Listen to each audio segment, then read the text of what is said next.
Hello friends, I am your friend Vinit sir.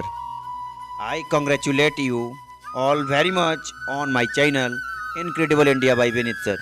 Today's video is going to be very interesting and entertaining because today I have reached Karamchad Dam with my friends. This dam is located on the border of Rohtas and Kaimur district.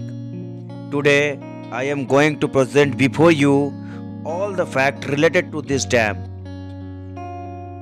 I believe that in this field of tourism, our Bihar is not less than any other state.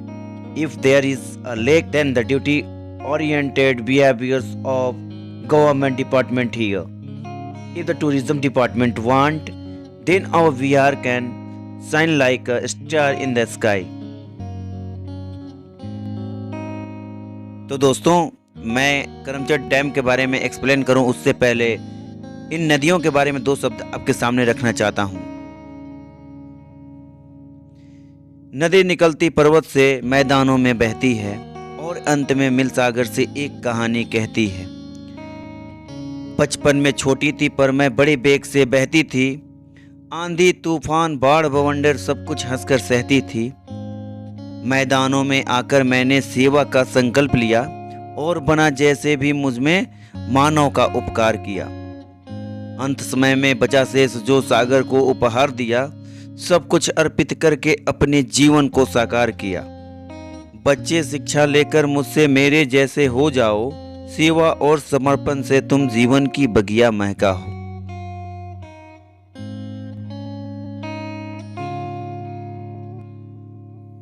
Rohtas जिले में सबसे पसंदीदा पर्यटन स्थलों में से एक चेनारी के पास सासाराम से लगभग 35 किलोमीटर दूरी पर ये करमचट बांध अवस्थित है।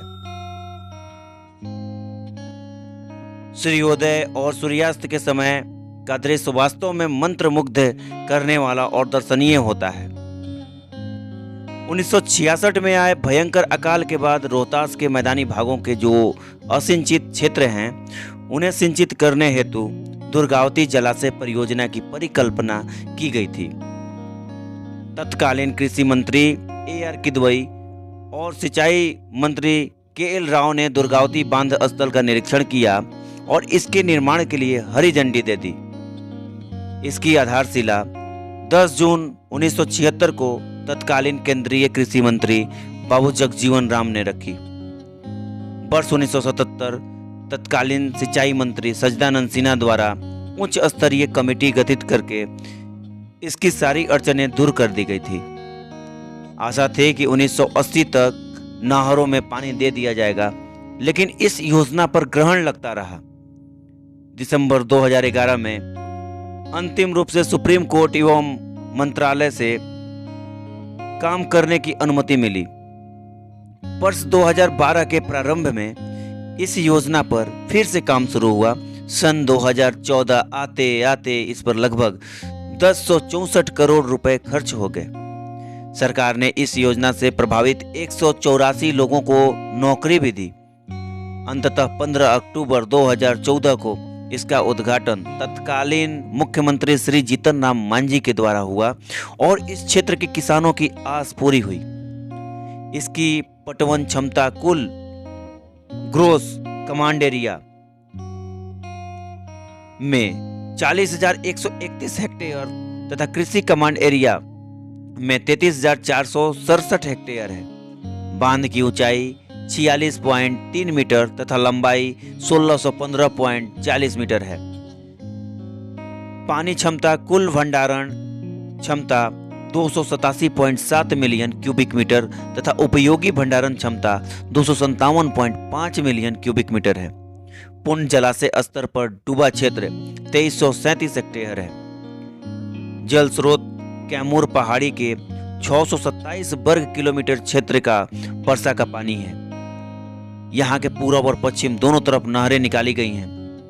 दाएं मुख्य नहर की लंबाई 34.08 किलोमीटर तथा दाईं मुख्य नहर की लंबाई 22.6 किलोमीटर है। इनसे रोहतास जिले में चिनारी, शिवसागर तथा सासाराम प्रखंडों को 11,695 हेक्टेयर भूमि तथा कैमूर जिले के रामपुर, भभुआ, भगवानपुर, कुदरा, मोहनिया तथा दुर्गावती प्रखंडों के 5572 हेक्टेयर भूमि सिंचित की जा सकेगी। इसके अतिरिक्त कुदरा वियर नहर से 16,200 हेक्टेयर भूमि सिंचित की जा रही है।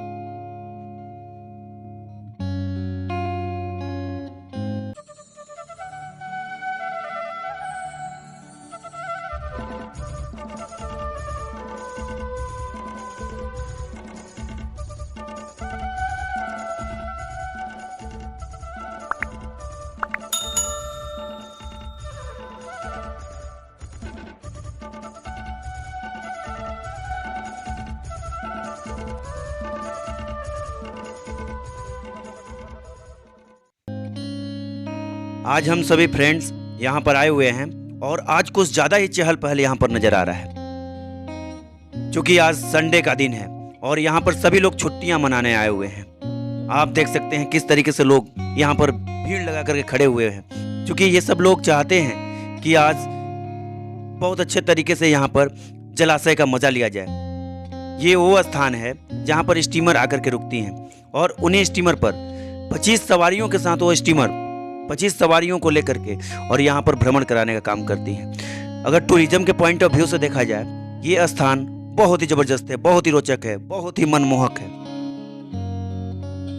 आप यहाँ पर अच्छे तरीके से भीड़ को देख सकते हैं। सभी लोग अपने बारी आने का इंतजार में खड़े हैं, क्योंकि दूर दूर तक आप देख सकते हैं कि कितनी ही सुंदर वादियाँ, और उन वादियों के बीच में बसा ये बिहार का स्विट्जरलैंड कहा जाने वाला जगह करमचट डैम या दुर्गावती परियोजना के नाम से भी इस जगह को हम लोग जानते हैं।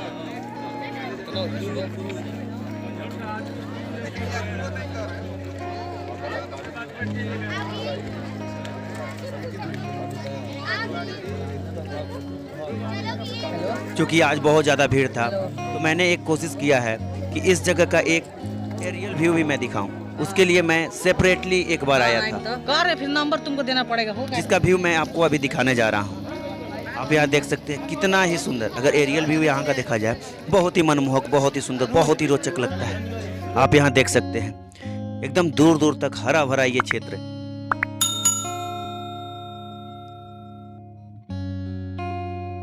और बीचों बीच दुर्गावती नदी पर बांधा गया ये बांध बहुत ही अट्रैक्टिव नजर आता है। लोगों को फैसिनेटेड करने के लिए इतना ही काफी है। आप सामने में जो पहाड़ी देख पा रहे हैं, इसी पहाड़ी पर शेरगढ़ का किला अवस्थित है, जिस पर कभी शेरशाह सूरी का आधिपत्य हुआ करता था। ये एक पिकनिक स्पॉट भी है। यहाँ लोग आते हैं, अपने परिवारों के साथ आते हैं और पिकनिक मनाने आते हैं। मैं आपको एक और चीज़ रेकमेंड करना चाहता हूँ कि अगर आप 1 जनवरी और कहीं ऐसे पिकनिक स्पॉट पर मनाना चाहते हैं जहाँ की बहुत ही सुखद लगे, तो आपको इससे अच्छा प्लेस और कोई हो ही नहीं सकता।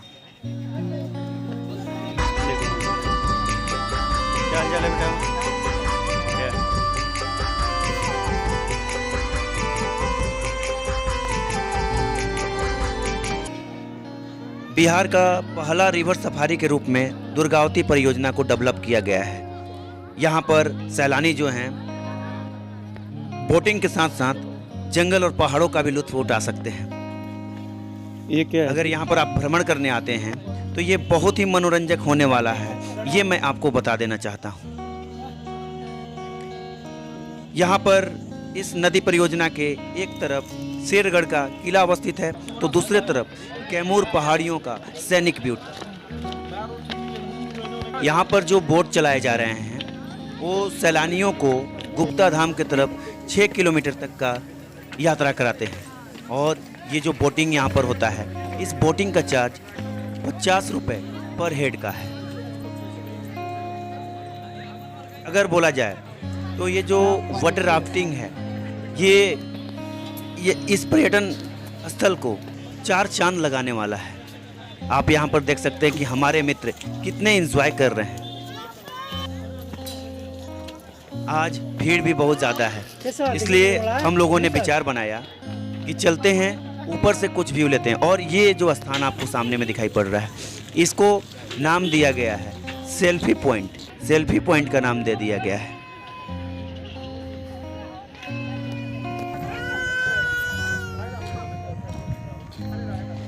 अब मैं फिर से आपको एक एरियल व्यू दिखाने जा रहा हूँ। ये सामने जो पहाड़ दिखाई पड़ रहा है, इस पर शेरशाह का किला है। और नीचे में ये देख सकते हैं, यहाँ से नाहर को निकाला गया है। नाहर के लिए यहाँ से रास्ता दिया गया है, पानी दिया गया है। और मैं आपको थोड़ा और नदी की तरफ लेकर के चलना चाहूँगा, आपको नदी का भी सैर कराऊंगा। यहाँ तो पहाड़ पर देख रहे हैं पूरा स्पष्ट शेरगढ़ का किला जो है और उसका चहार दीवारी जो है वो नज़र आ रहा है। ये जो रास्ता है ये मुख्य मार्ग है और किनारे से नाहर का भी साइट आप देख पा रहे हैं।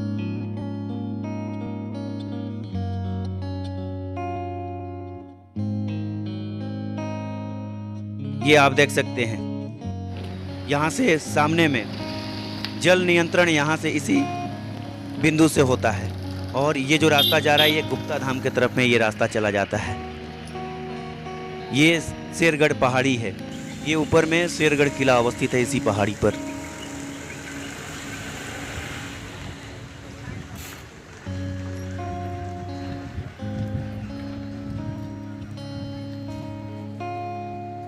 ये देखिए, यहाँ का जल नियंत्रण इकाई है।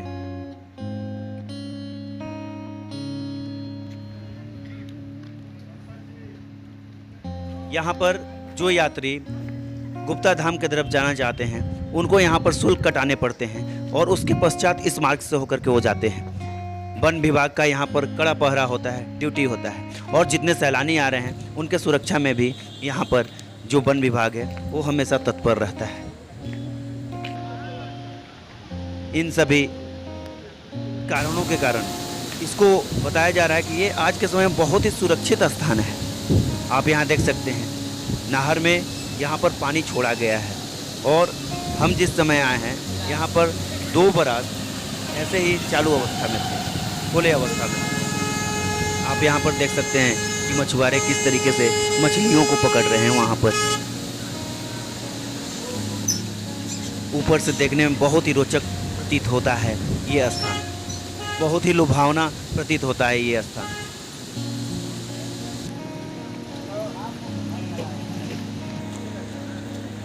मैं फिर से आपको बताना चाहूँगा फ्रेंड्स कि इससे अच्छा पिकनिक स्पॉट और कोई हो नहीं सकता। और स्पेशली अगर हम बिहार के बारे में बात करते हैं तो इससे अच्छा स्थान अभी बिहार में कोई मिलने वाला नहीं है। मैं उम्मीद करता हूँ दोस्तों मेरे द्वारा दिया गया जानकारी आपको बहुत ही अच्छा लगा होगा, बहुत ही रोचक लगा होगा।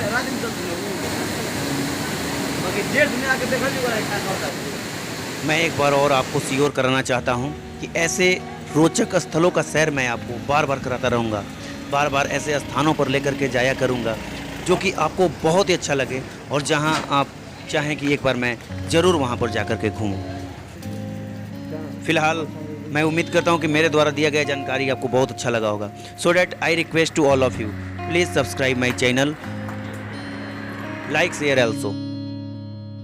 और फ्रेंड्स मैं फिर से आपको एक बार रिजर्वर की तरफ ले चलता हूँ और वहाँ का दृश्य से आपको अवगत कराता हूँ। तो चलिए फिर देखते हैं रिजर्वर को। Thank you. एक और नए वीडियो में आपसे रूबरू होता हूँ, तब तक के लिए धन्यवाद। जय हिंद।